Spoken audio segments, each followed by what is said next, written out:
Good morning all. I am Dr. K.G. Sajeeth Kumar, Professor of Medicine in charge of Diabetic Clinic and currently Vice Principal, Govt Medical College, Kozhikode. Today, November 14th, the World Diabetic Day. Type 2 diabetes is insidious in onset and has many presentations which commonly militate against early detection and diagnosis. Thus, most patients present late with the exacerbation of symptoms and complications in the form of metabolic abnormalities as well as angiopathies.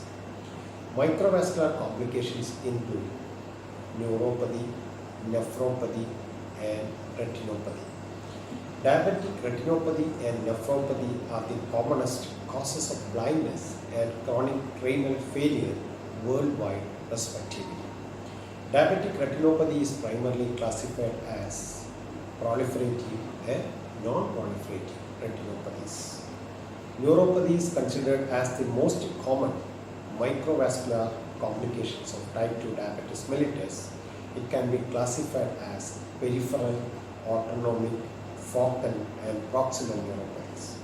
Diabetic polyneuropathy, also called as distal peripheral neuropathy, affects the peripheral nervous system and by far the most common type of neuropathy that can be seen in type 2 diabetes mellitus. Diabetic polyneuropathy is the major risk factor for amputation and hence significant cause of morbidity. Diabetic nephropathy is the leading cause of chronic renal failure worldwide and is responsible for the renal failure about 33% of patients who undergo dialysis. Microalbuminuria indicates an increased risk of progression to nephropathy as well as elevated risk of cardiac events in diabetic patients. Diabetes is one of the most prevalent non-communicable disease and its complication severely affects patient quality of life, finances as well as national economy.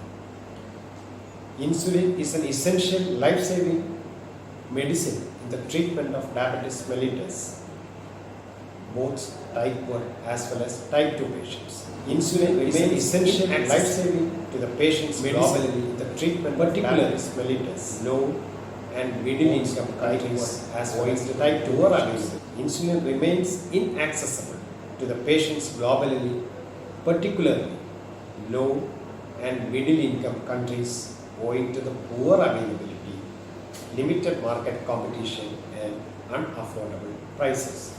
Microvascular complications typically develop over several years but can manifest even at diagnosis, particularly in people with type 2 diabetes mellitus.